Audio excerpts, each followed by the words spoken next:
topic for discussion is how to significantly improve business results within a very short time, 90 days or less. Welcome to our guest, Arend Velmers, CEO at 90 Days. Hi, Arend. How are you today? Good morning. I'm very, very well. Thank you, Sejal. Thank you for joining us. You're very, very welcome. I'm delighted to be here. So the topic for discussion today is very much about your strategic system, operating system and methodologies. So tell us a bit about 90 Days. Well, I've been working with organizations all over the world for 30 years. And in that time, I think I've learned a few things about what makes an organization work. And 90 Days really was conceived around the idea that actually change really needs to happen fast in organizations.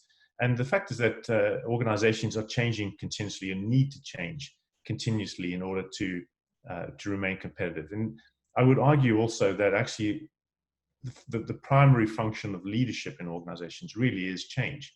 You know, what if you don't want to change anything, you probably don't need leaders, you just need managers. And I would argue that you don't really need managers in most organizations either.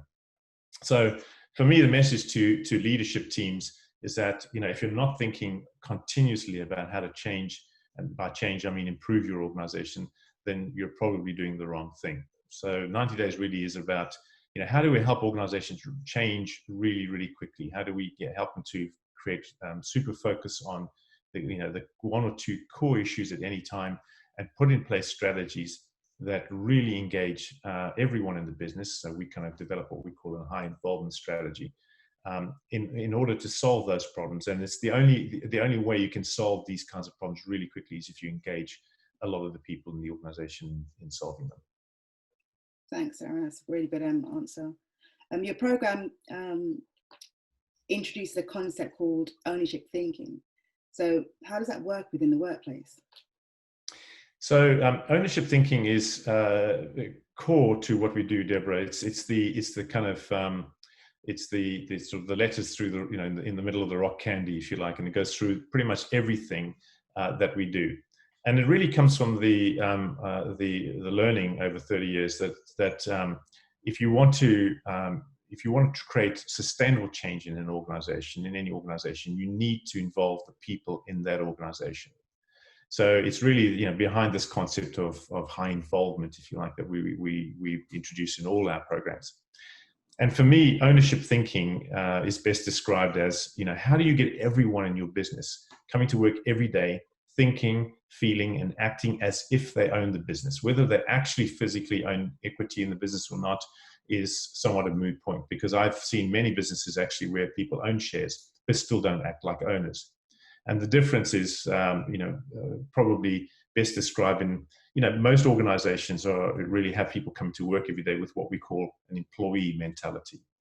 And what we're trying to do is shift employee mentality to what we call an ownership mentality or ownership thinking. And probably the best way I can illustrate it is by kind of asking you a question. So I want you to imagine for a minute that you've won the lottery. So you and Sejal have both won a very, very nice, large sum of money on the lottery. And I want you just to sit and enjoy that for a second, because I'm going to ask you what you want to do with that money. Clearly, the two of you are both far too young to retire, so that's not an option. But I'm going to ask you to make a choice. There are two identical companies that you have an opportunity to invest in. Okay. These are good companies. They both employ really, really good people. And the only difference in these two companies is that company A, everybody comes to work every day with and what we would recognize as an employee mentality. And in company B, everybody comes to work every day thinking, feeling, and acting like an owner of that business. So here's the question. Okay, so with your hard-earned lottery winnings, which of these two businesses are you going to invest in? It's not a trick question, just a straight-up question. Which of these two businesses are you going to invest in? I think naturally company B, I believe the employee would be more invested. I think that it would be high energy because they feel they own part of the business. And I think that would be the most profitable venture for me. Right. So, I agree. Absolutely agree. I would go for B. Again, because they'll be motivated, we'll have high performing teams and that will have a positive impact on sort of the outputs in terms of revenue and profits. Right, so that's kind of interesting. So I ask this question to hundreds of people each year, usually at conferences and events similar to that.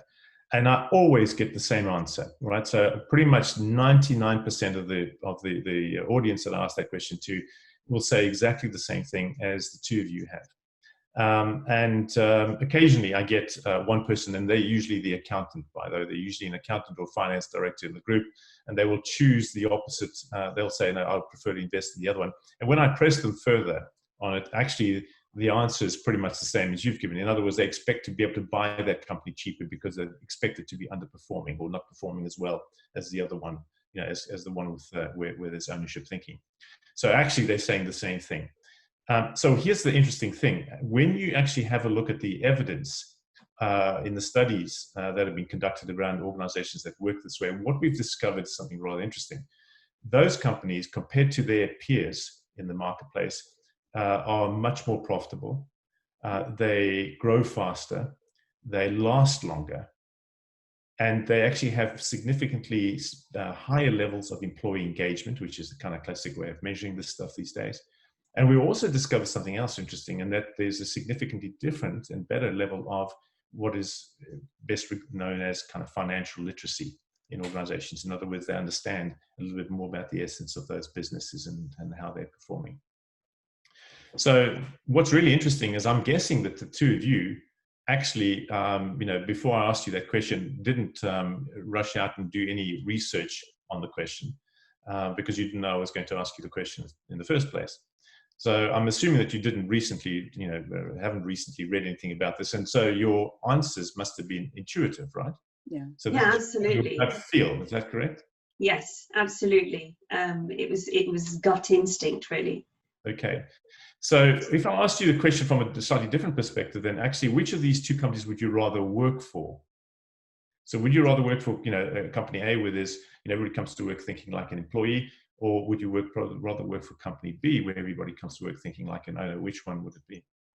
And again, why? it would be B for me, because again, there'll be accountability, trust, good communication. Attitudes will be a lot more positive. Again, all those things would have an impact on the performance of the business. Deborah, what would you say? I think there'll be a level of autonomy in terms of ownership thinking. I think the whole climate and environment will be different in that sense because people are working to the same aims, more collegiate. I think more high octane in that sense as well. Mm-hmm. So again, it's really interesting. When I ask this question in conferences, I get pretty much the same answers and expectations as what you've just illustrated. And the interesting thing, of course, is that your intuition is telling you that company B would be the better company to not only invest in, but to work for. But actually, if you study, if you look at the empirical evidence, you're right. Okay, company B outperforms company A, not just in terms of financial performance, but actually almost every other scale as well. Yeah. So employees are better engaged and they're having a lot more fun and they feel a better sense of trust and involvement in company B than they would do under the circumstances of company A. So the interesting question for me then is if it's intuitively, it's so clear to you. And on top of that, the empirical evidence actually suggests that you're right. Why is it that most companies in the world are actually run like company A? So to answer your question really about, what are the benefits of, why do we talk about, ownership thinking? It's very, very clear that you get, and specifically about this kind of 90-day approach that we take.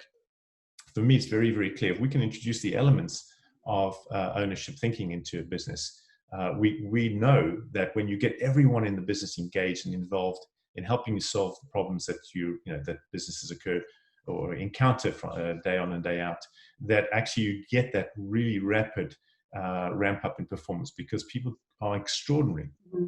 I've seen teams of people solve the most extraordinary problems, quickly, efficiently, effectively. And so you really get that ramp up in performance. And that's really what makes the 90-day approach very possible. And we've seen this firsthand because Deborah and I, people watching won't know, have known you for a number of years now. And we've worked with you and we've been the participants, your participants, and the participant of the 90 days approach. So a few years ago, you came into the organisation where we worked to help us turn around the business in 90 days. And I personally grew a lot in those 90 days, not just in terms of sort of my mindset, etc. But I learned a lot from, you know, your methodologies, and I continue to apply them in the work that we're doing currently, Deborah and I. You know, with Meraki Consult. You're also the first person actually we came to when we decided to take the step, you know, of going into a business and you know, creating our own team. So, you know, we know that, you know, the approach that you take and your methodologies work because they have done for us and the organisation that we work for. Well, if I remember correctly, and I think I do, it delivered a pretty spectacular result in terms of financial impact on the bottom line. And not only, in addition to that, a really tightening of that leadership team that we worked with. So yeah, I was pretty pleased with the outcomes that you're talking about. Yeah. They were fantastic, phenomenal outcomes, but it was also a fun time. You made it fun. I think you created the right environment for us, and we had to make some tough, hard decisions in very quick timelines, and we did it. And that's one thing that really sticks with me in terms of the time that we did spend with you.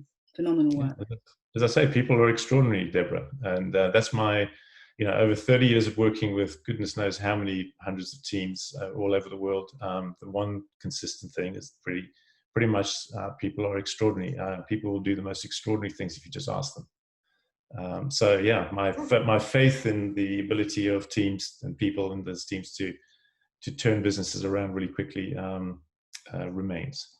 It's been demonstrated time and time again.